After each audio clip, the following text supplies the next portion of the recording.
A slow and painful slide from a battered brain. Were you watching your mother die? Absolutely. An injury most commonly associated with contact sports, now linked to trauma in American homes. The unexpected reach of CTE that suggests those suffering its effects are far from alone. Firefighters in danger before they ever run into a burning building. The numbers of these chemicals in our report, they look like a typo. They're so high. The gear they wear could be slowly killing them. Spotlight on America investigates the failure to protect our first responders. Hospitals unprepared for critically ill kids coming through their emergency room doors. If an ER is not pediatric ready, more children die. It's absolutely true, yeah. The gap in critical care that can mean life or death for children across America. Plus, young people addicted to social media, the mental and physical impact on the mind, and the growing effort to push back on big tech. Taxpayers fronting the bill for professional sports stadiums. Do the returns justify the investment? Why do cities continue to bend over backwards with millions of dollars? Right, well, that's the big question, right? Spotlight investigates. Hello and welcome to this Spotlight on America special, coming to you from Washington, D.C. I'm National Investigative Correspondent Angie Moreski. We begin with a look at a degenerative and sometimes deadly brain disease triggered by hits to the head. CTE is well documented in contact sports like football, but now experts say millions of Americans could be suffering from this silent killer. Correspondent Dwayne Pullman joins us from Cincinnati to explain. Angie, the millions we're talking about are domestic violence victims. And a Los Angeles woman's mother is among the very first cases connecting CTE to violence at home. She sat down with me for an exclusive interview. Sadness ripples through the smile in these photos of a woman who died from traumatic brain injuries. You saw your mother beaten repeatedly. All my life. Domestic violence delivered for decades, Maria Garay Serratos says, by her father. Pushing, shoving, strangling, choking, the head against the car. Maria's mother bore scars and battled debilitating headaches. After nearly 40 years of abuse, Maria finally convinced her mother to escape. So you got her away from him? I had to get her away. It was too late. The profound dementia that just started hitting her was very sad to see. Were you watching your mother die? Absolutely. Doctors diagnosed Alzheimer's. Maria, who has a PhD and master's in social work, suspected chronic traumatic encephalopathy, or CTE, a degenerative and often deadly brain disease that afflicts football players, other athletes, and members of the military who suffer repeated blows to their heads. But a CTE diagnosis can only be confirmed by dissecting the brain after death. Could it be described as a silent killer? Absolutely. Maria believes the number of CTE cases in domestic violence victims is in the tens of millions. A silent and ignored, unrecognized pandemic. Maria's mother passed away in 2015. Maria donated her brain to search for signs of CTE. 3.5 years later, Dr. Ann McKee, a pioneer in the study of CTE and director of the Unite Brain Bank in Boston, finally gave Maria answers. In the documentary This Hits Home, Dr. McKee delivered the news to Maria for the very first time. Her brain was just being ruined by those injuries. In addition to massive brain damage and onset of Alzheimer's, Dr. McKee confirmed Maria's mother also suffered from CTE. It made headlines, the first public case of CTE linked to domestic violence. In an interview at the Brain Bank, Dr. McKee told me more study is needed. Would you like to study that if you were given the ability to get the brains of these Absolutely. victims? Maria founded a nonprofit named for her mother, now focused on a search for a silent killer in violent relationships around the world. My mission is to create a global movement around the issue of domestic violence and head trauma and CTE. Most athletes today receive immediate treatment after a head hit or a concussion, but most domestic violence victims are never even diagnosed or treated. If you want to know more, we've posted important resources for you about CTE and domestic violence on our website, spotlightinvestigates.com. In Cincinnati, I'm Dwayne Pullman. Dwayne, thank you. Now to a grave concern for our nation's firefighters. The men and women who run into burning buildings to save us are increasingly dying of cancer at younger ages. Spotlight on America's Lisa Fletcher joins us here in D.C. with her investigation. The World Health Organization recently classified the job of firefighting as a carcinogen, putting it in the same class of risk as cigarettes. Spotlight investigates failing protections for firefighters, both in the gear they wear and life-saving insurance coverage for early cancer detection. When terrorists hit the Pentagon with a passenger jet on September 11, 2001, firefighter Brian Harisic had a week-old baby. Brian looked at me and said, "Hey, I have to go to work." Harisic was dedicated to his career, serving as a medic and firefighter. That baby, his daughter Madison, now 22, is navigating life without her dad. My dad was my best friend on the planet. Last year, at age 51, he died of pancreatic cancer, leaving his family wondering if the profession he loved may have caused the disease that took his life. In 2023, 72% of line-of-duty deaths for firefighters were from cancer. We obtained a running list of job-related cancer deaths among firefighters since 2018. It wasn't uncommon for us to find victims in their 20s and 30s. Untold numbers of other firefighters are diagnosed each day, like Diane Cotter's husband, Paul, who was in perfect health until a shattering diagnosis at 55 years old. When the doctor said those words, "It's cancer," I screamed, and my husband just broke out into a white sweat. It would end his 27-year career in firefighting. The news that Paul had to leave his beloved job as a first responder was devastating and sent him into depression. His depression is what spurred me on to research firefighter cancer. This room, it's the war room.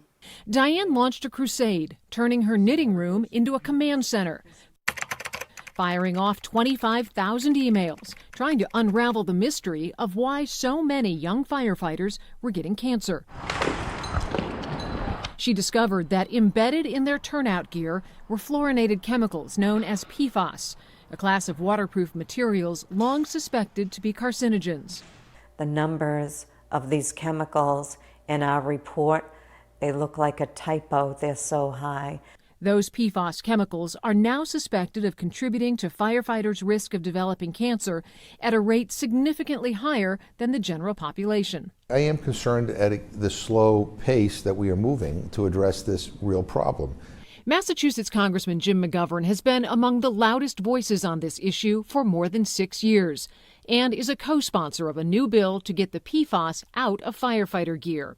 But this isn't a first attempt. Despite multiple bills addressing this, nothing has passed at the federal level to ban the chemicals or force insurance companies to cover early cancer screening for firefighters. It seems like it takes a long time for the urgency of something to reach the levels at which change happens. It is frustrating and it is maddening that we are moving at such a slow pace. I mean, there are chemical companies and there are corporate interests and there's lots of money that is involved, and as a result, there's always an excuse not to move forward. 6 years ago, Congress created the Firefighter Cancer Registry to gather information for prevention and diagnosis, but its creation was met with little urgency. Congress passed the Firefighter Cancer Registry in 2018. It's now 2024. There's still no usable data. There's no excuse for that. There's no excuse at all. And there's no excuse, again, for Congress not acting more deliberately. The lack of action on PFAS, the runaround on screening for cancer, for firefighters. All that, is something that we should be ashamed about. Our firefighters deserve a hell of a lot better. And for the Harisic family, that starts with cancer testing for firefighters early and often. Had they caught it a month earlier, 2 months earlier, would we have been able to change the ending? We contacted 8 of the largest health insurance companies in the U.S. to find out if they're covering screenings for early detection and at what age a firefighter is eligible. Not one of them answered our question. It is inexcusable that you can't get a straight answer from health insurance companies about screening firefighters for cancer. I expect that it has a lot to do with money. It's all about money. For Diane Cotter and so many others, it's about justice. More than 20,000 firefighters, including her husband Paul, have joined a federal lawsuit against PFAS manufacturers. The polluters have to pay. They've poisoned America's bravest. I stay in contact with so many widows and widowers of firefighters, and I want them to know we're seeking justice for them. We truly are. As Congressman McGovern fights for laws to protect our responders, he's growing frustrated with the inaction in Washington. How the hell were we so complacent for all these years? I mean, what the hell are we waiting for? Given the known risk of PFAS to firefighters, we asked the CDC how much research is going specifically into PFAS and firefighter cancer. The agency did not answer our question. In Washington, D.C., I'm Lisa Fletcher. Still ahead, in an emergency, every second counts, but some parents could be driving their child to a hospital that can't help them. They didn't know how to start a transfusion. They asked me for help. What hospitals need to do to make sure kids can get the care they need. Plus, social media addiction isn't just changing the way young people think, it's physically changing their brains. This important Spotlight investigation coming up.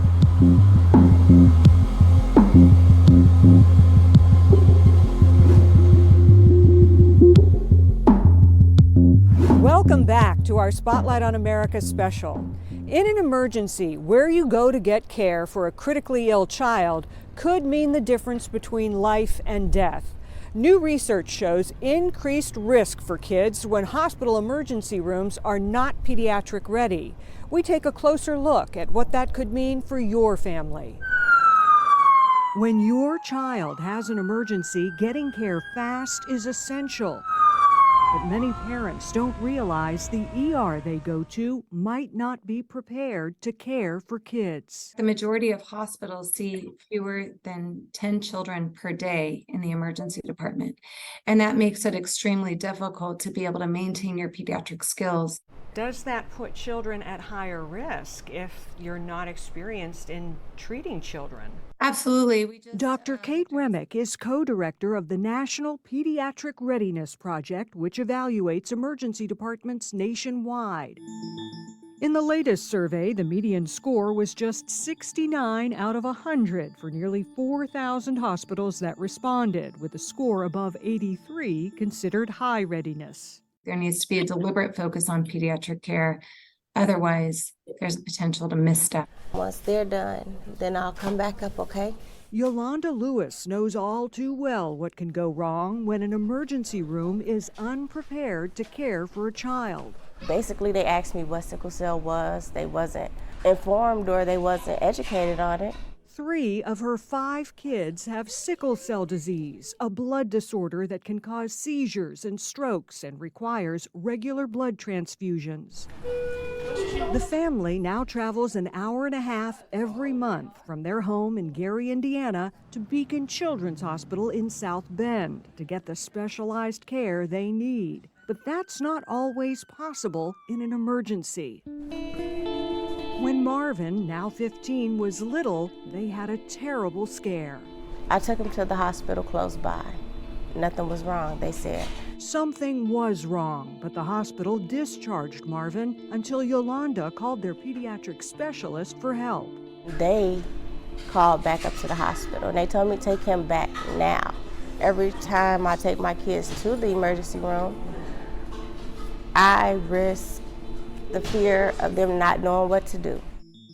This 2019 study of hospitals nationwide, published by the American Academy of Pediatrics, found a critically ill child was 4 times more likely to die when admitted to an emergency department that is not pediatric ready. If an ER is not pediatric ready, more children die. It's absolutely true, yeah. Dr. Kate Dukevich is the medical director at Beacon Children's Hospital, where Yolanda's kids are now treated. One of the few hospitals in northern Indiana providing pediatric specialty care. There are not very many beds for kids, and we have seen that get a lot worse in the last several years.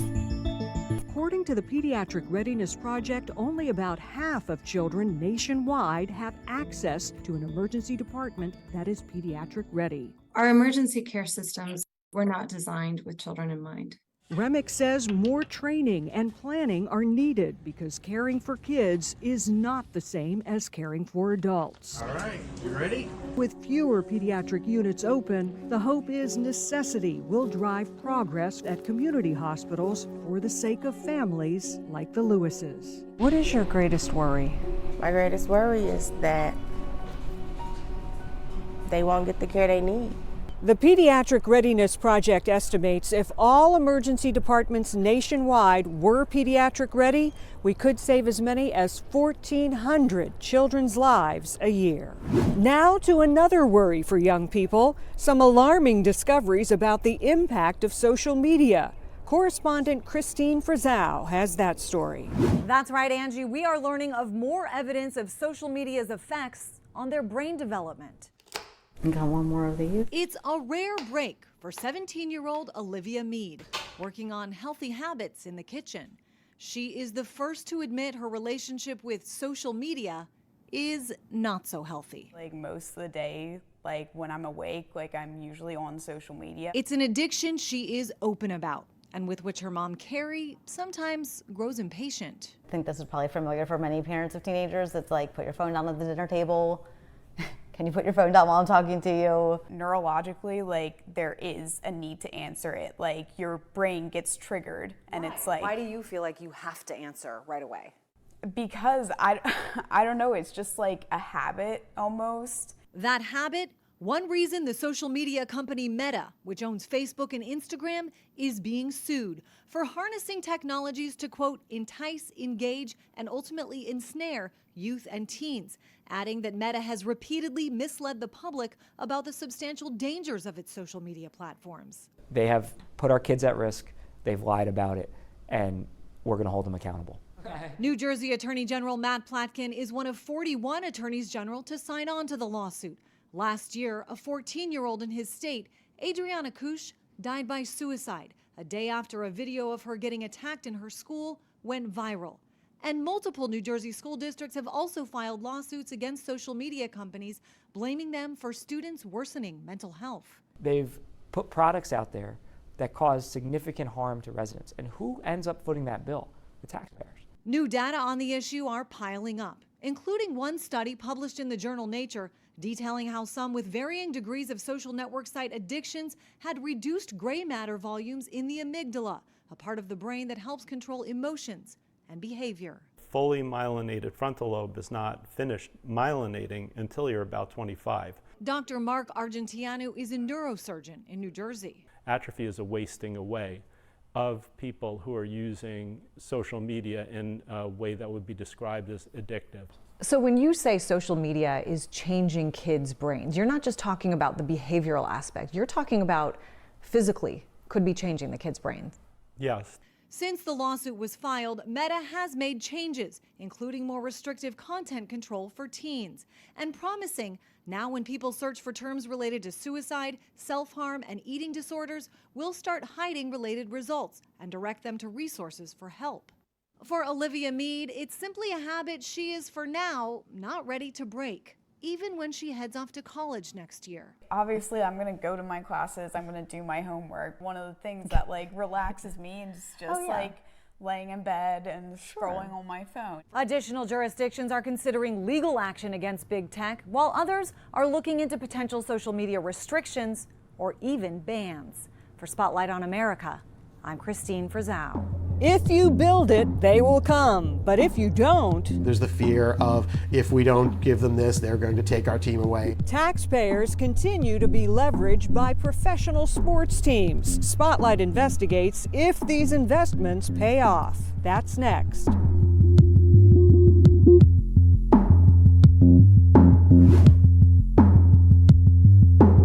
Welcome back. Taxpayers across America are being asked to foot the bill for professional sports in their cities. The question many are asking, is it worth it?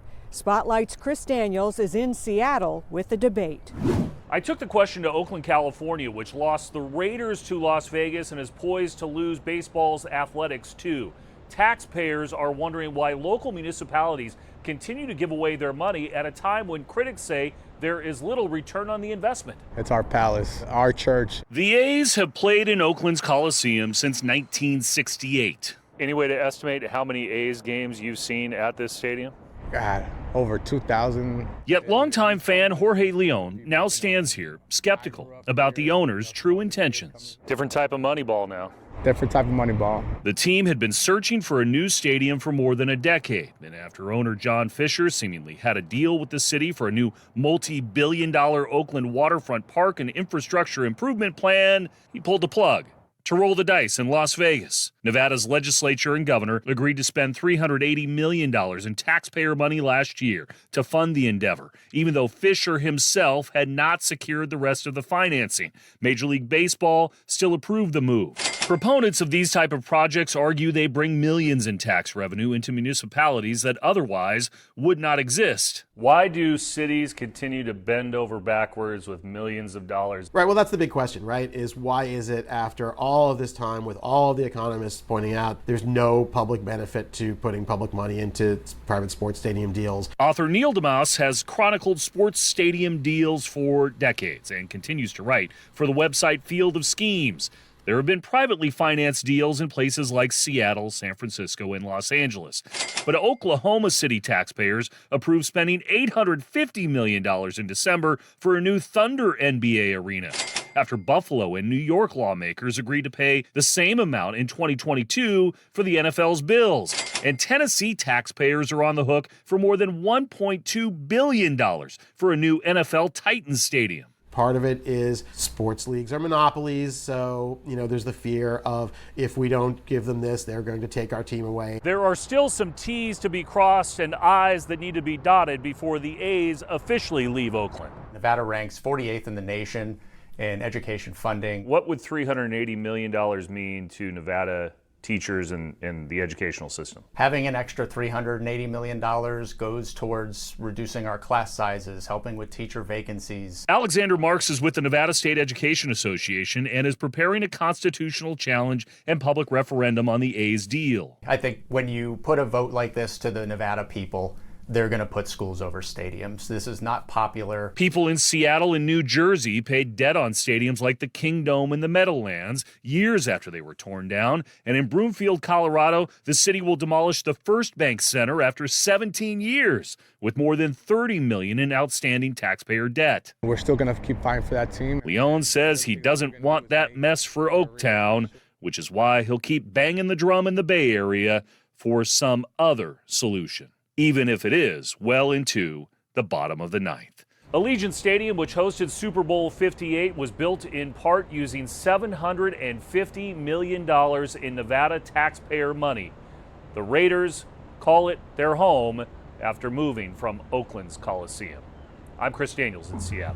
Chris, thank you. And that's all for this Spotlight on America special. If you have a tip or idea you'd like us to investigate, we want to hear from you. Just go to spotlightinvestigates.com and click on the Contact Us tab. Or you can send us an email to spotlight@sbgtv.com. Many thanks to you for watching. Until next time, from our nation's capital, I'm Angie Moreski for Spotlight on America.